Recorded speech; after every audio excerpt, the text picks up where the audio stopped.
thank you guys so much. It's an honor to be here. It's going to be fun spending a few days with you guys. I want to start off by telling you about this YouTube video that I saw the other day. It's only a couple of minutes long, and it's really just sentences and pictures, but this thing has over 5 million hits already. And I think the reason why it has 5 million hits is that this isn't just a regular YouTube video. This YouTube video actually comes with directions. It comes with directions on how to watch the video. And the directions say, in order to experience maximum power from this visualization tool, you need to watch the video every day, you need to read the words every day, and you need to feel them with all your heart. This video is called The Secret to You. I don't know if any of you have seen this video, but it starts out with somebody waking up, someone getting ready to go to work, and these sentences shoot out at you like, today is the first day of my new life. And all good things are coming to me today. You know, it's all dramatic. There's beauty all around me. Now, what's interesting about this video is people are writing in the comments, this one person goes, I love watching this video every day, you know, because it just gives me so much peace, gives me so much tranquility, except for today. Because today, my phone would not play the video. And I felt terrible about it, and I had an absolutely horrible day. Well, there was a high school student who saw this, and she said something really perceptive. She said, you know what, the thing about this video is it looks beautiful and all, with people, you know, having fun on the beach, smiling, hugging their family members and all this. But it's just not real. Because what this video fails to show us are the bad things that happen in the world. The evil and the suffering that happen to us all. Now, she was really perceptive. And I'm all for focusing on the good things in life, you know, counting your blessings and all that. But there comes times where, like this weekend, it just hits you in the face. That there's something wrong with our world today. And Christians and people who don't believe in God are asking the hard questions, like, how can there be a God when stuff like this happens, yeah? How can there be a God when stuff like this happens? I spent a good amount of time over the past few semesters getting responses from thousands of high school students all around the country to this one question. What is the best argument against the existence of God? And you want to know what the number one answer is that high school students give all over the country? It's evil. It's the evil and suffering that we see in the world. Again, how can God be real when stuff like this happens? Like what we saw in Paris, the terrorist attacks on 3 locations. But does evil actually disprove God? Today we're going to see that the answer to that question is not at all. Not at all, because as strange as it sounds, evil and suffering in the world are actually evidence for God and not against Him. We're going to see how that works today. First, I want us to talk about how the problem of evil actually isn't a good argument for atheism. That it doesn't just automatically lead us to the doorstep of atheism. And then we're going to spend the rest of our time thinking through how evil and suffering in the world can actually be evidence for the existence of God. Now, there's a number of different versions of the problem of evil. We'll take a look at a popular version today.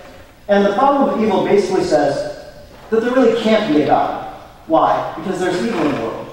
And so it's basically impossible for God and evil to exist at the same time.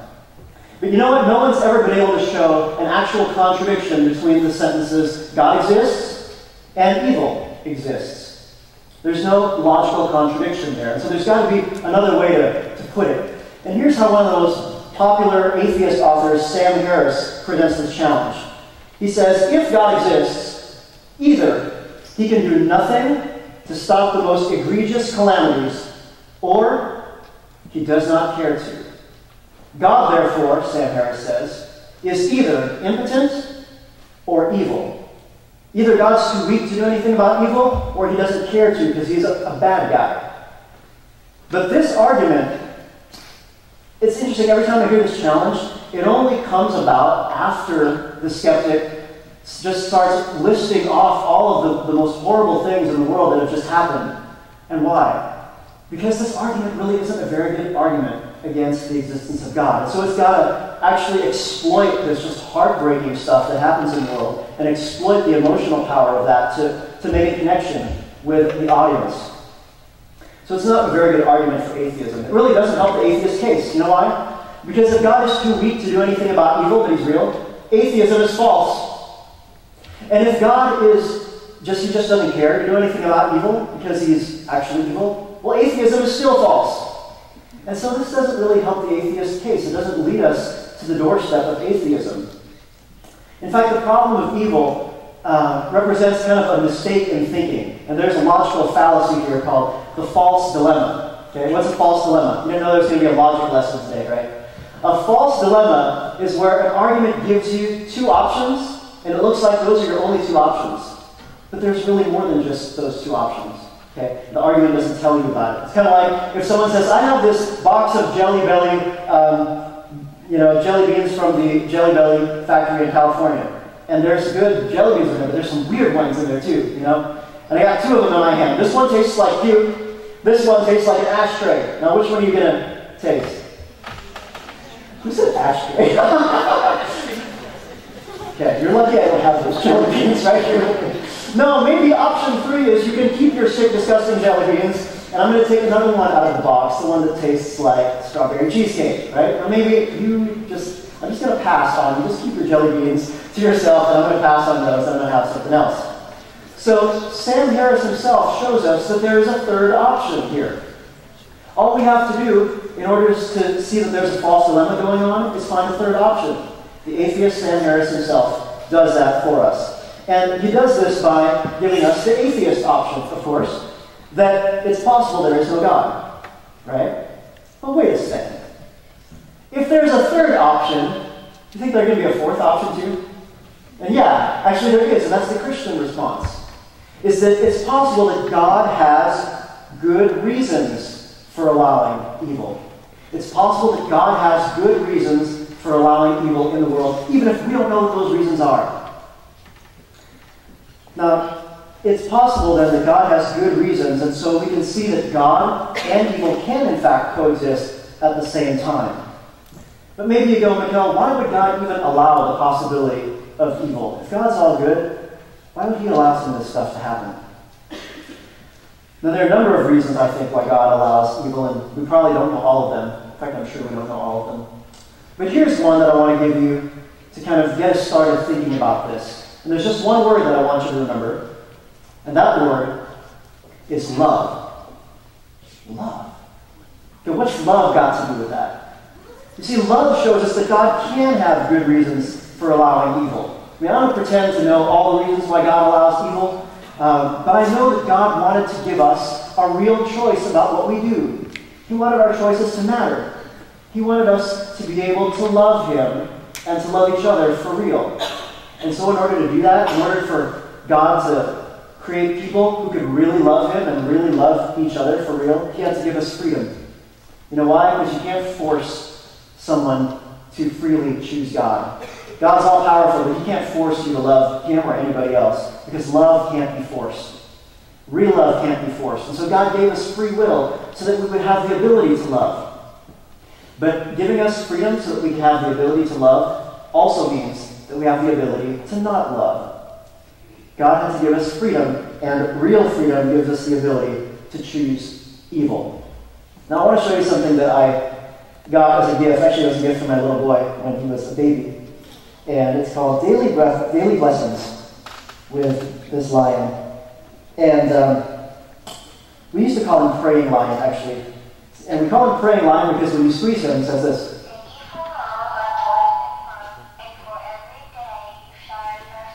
Oh, isn't that cute? I'll think about it. God could have populated the world with 6.5 billion of these little guys. It would be a very cute world, yeah? There would be no people there. And these little toys could be programmed all day long to be like, thank you, God.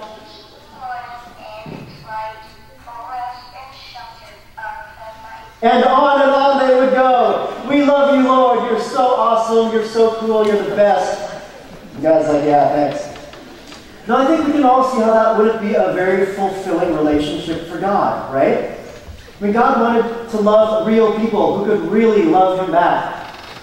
I heard about this movie that they're making now with Hugh Jackman called Real Steel 2. They're making it right now. Of course, that's based on Real Steel #1. You guys saw that movie, some of you? Came out a few years ago. This had the kid, Adam, right? Adam was the robot. The kid had Adam, and this robot, he could make Adam fight. He could make Adam dance. But you know what? No girl left that movie theater wanting to date Adam, the robot. No one had a crush on Adam. No one was like, ooh, I want to date that robot. He's so cute, you know? Why? Well, just ask yourself, why wouldn't you want to date a robot? Okay, don't answer that question. Now listen, why would God want something like that? Why would God want a relationship with, this? God wanted us to have a real choice about what we do. He wanted us to be able to love him for real. And that's why he gave us freedom, so that we could love. And so, this shows us that God can, in fact, have good reasons for allowing evil in the world. If he's going to give us real freedom, we've got to have the freedom to love and to not love as well. I'll tell you another story about my little boy, and I kind of got this, God taught me this lesson, just kind of what it's like to be in this situation when I had my little boy, his name's Josiah, and when he was a baby, we went to the Philippines to do some missionary work, and I know some of you guys have been to the Philippines to do some missionary work, yeah? Maybe a few of you? Yeah, there you go. Now, when you go overseas to do some missionary work, you have to go and get some shots, right? It's not fun, but you have to do it. Now, my little boy, as a baby, you have to get shots. And if you want to live overseas, you got to get some shots, too. So I want you to imagine this. We put on his little onesie. He's like, yeah, we're going out. And I took him to the hospital, took him to the doctor. I took out my credit card. I paid the copay. We put him down on the little bed. And guess what? They shot him up with 2 injections in each leg simultaneously. Oh, he cried. I cried. I was the one holding down the legs of my little baby while, they were doing that to him. He can't talk. He has no clue what's going on. But he knows that it hurts like really bad. And he's looking at me with these tear-filled eyes going, why are you helping the bad people? Can't you see what they're doing? Now, Josiah had no clue that there was a good reason for why we were allowing some real pain into his life for 2-3 seconds. Because we didn't want him to get some serious diseases overseas while we lived there. And so, my point is that God can have good reasons for allowing evil, even if we don't know what those reasons are. Just because I don't know why God allows this or that evil thing to happen in my life, doesn't mean he can't have a good reason for allowing it. And just because something seems pointless to us, doesn't mean that it actually is. We're just not in a good place to make that call. You're going to have to be able to look 10 years down the line, 50 years down the line, 100 years down the line to see all the ramifications of this or that evil, an earthquake, a terrorist attack. What building codes were put into place so that earthquakes would never happen again in that place? Or the buildings could withstand better or stronger earthquakes. Or what terrorist cells were shut down because of this or that. You don't know. How could you even begin to evaluate that kind of thing? We're just not in a good place to make that call. And that's why, as strange as it sounds, the problem of evil actually points us to God, to the existence of God. Because when your skeptical friend brings up the problem of evil and says, how can there be a God when stuff like this happens? Guess what they're doing? Something they're probably not thinking about. Which is they're admitting, one, evil is real, right? Because if evil's not real, why complain about it, right? Evil is not just your personal preference of what you like and don't like. Things like murder, things like terrorism, aren't just people breaking the law or breaking social customs. These things are really, really wrong. And everyone knows that this isn't the way things should be. Because what we call evil is really a departure from good. It's when the good that should be there is removed and it's not there. St. Augustine said, for what is that which we call evil, but the absence of good? So evil is kind of like, think about it, kind of like a donut hole.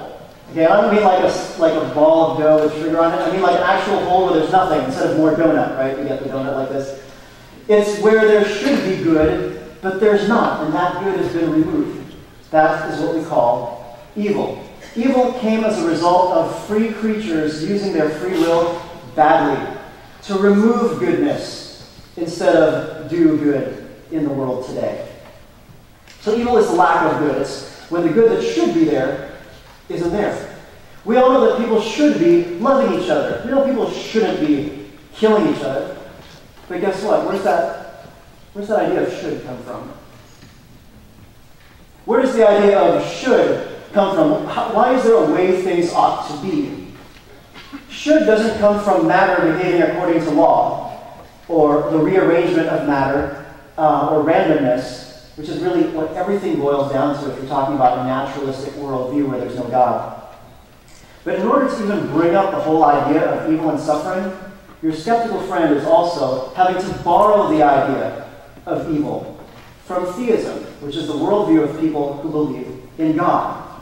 Because if there's really such a thing as evil, then there's got to be an objective standard of goodness. There's got to be a God who is the standard of goodness. Not just something that our society made up, like social rules or legal laws on books, but something beyond us that establishes what good is, which is God's own nature. Look, you know you can have good without having evil, but you can't have evil without having a standard of goodness. You know why? Because you can have a standard where nothing falls short of that standard, but you can't have something that falls short of the standard without a standard, you get it? And so evil shows that there is such a thing as goodness, as objective goodness. But okay, let's just say for the sake of argument that we decide to reject God and we decide to become atheists. Okay, just think about that for a minute. So you're now an atheist. Have you solved the problem? Have you solved the problem of evil? Does the problem of evil just go away now? Remember, if God's not real, there's no moral lawgiver. There's no way things should be. Also, that means if there's no God, then you, me, every single one of your friends are basically an accident. Right? We're just what happens when we take time, chance, and stuff and throw it in the mix. And there's no real reason why we're here. There's no purpose for life. And there's no objective moral laws. And if that's true, then nothing's really evil.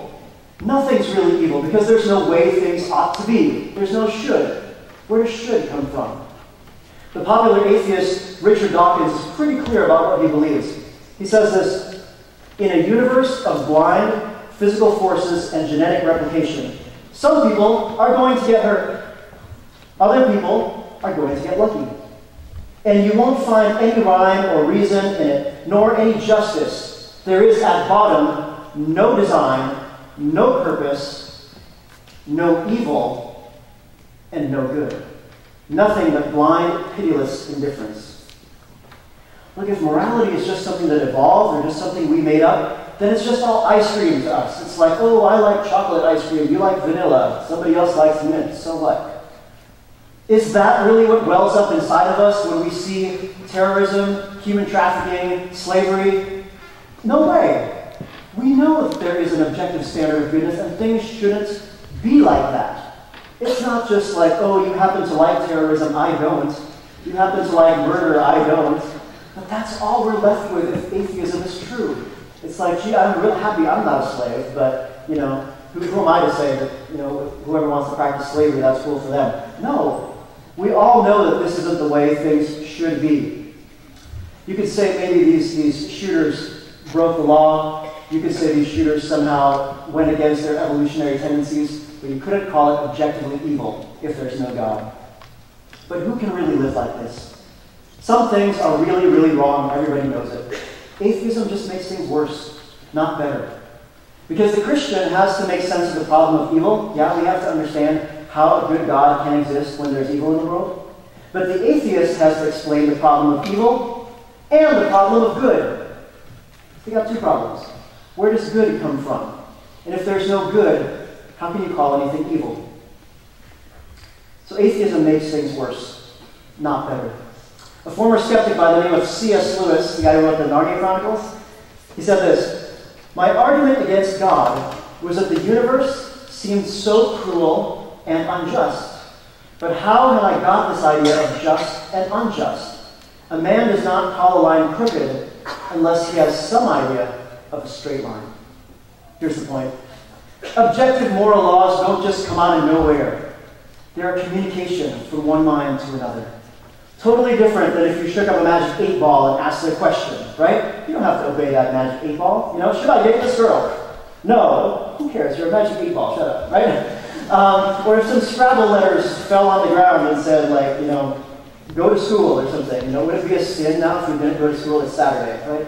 You don't have to obey those Scrabble letters. But God's commands, like thou shalt not murder, is not like a magic 8-ball. It's not like Scrabble letters that fell on the ground. There is an oughtness to this, that we feel compelled, that we are accountable to God for whether we obey His laws or not. See, Christians can come to the point where we understand how God and evil can exist at the same time, but I don't think anybody gets to the point where it's just cool with us now. You know, we still go, there's still something wrong. Somehow this still doesn't sit well with me. And that's because there is something wrong. The world is a fallen place, and the world actually is exactly what you'd expect if Christianity is true.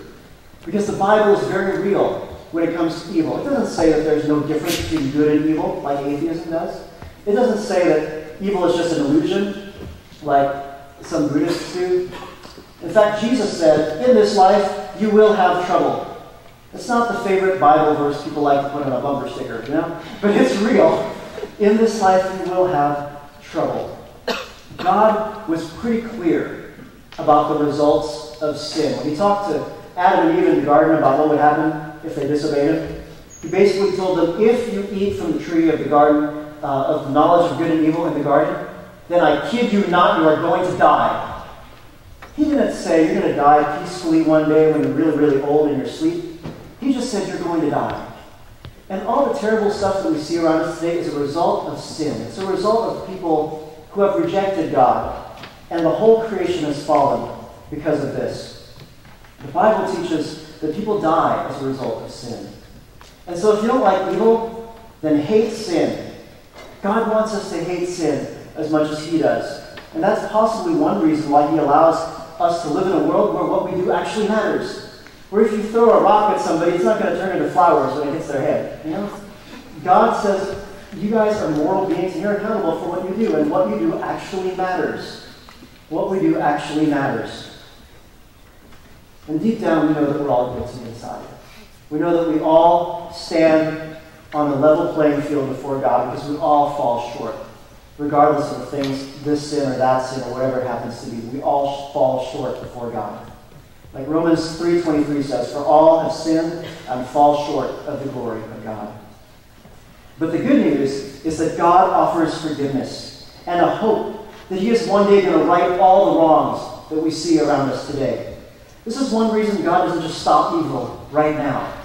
He is extending a hand of forgiveness, not just to terrorists, to people like you and people like me.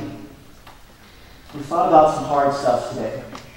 And God has good reasons for allowing evil in the world. He has a good reason for allowing the consequences of sin to be so obvious to us. Because He wants us to repent of sin. He wants to give us forgiveness. He's offering us eternal life. Norman Geisler gives us one way to restate the problem of evil like this. If God is all-powerful, He can defeat evil. If God is all good, then He will defeat evil. But evil is not yet defeated. Therefore, God can and will one day defeat evil. This is the hope that we have as believers. This world is not all there is. And God is going to one day right all the wrongs that we see in our world today. So here's what you need to know. You can be confident that the problem of evil doesn't disprove God. And in fact, Christianity offers us the key to humanity's last best hope for a solution to the problem of evil, which is God Himself taking on a human nature in the person of Jesus Christ, experiencing real evil on this earth, so that you and I can be forgiven, so that He could offer us eternal life.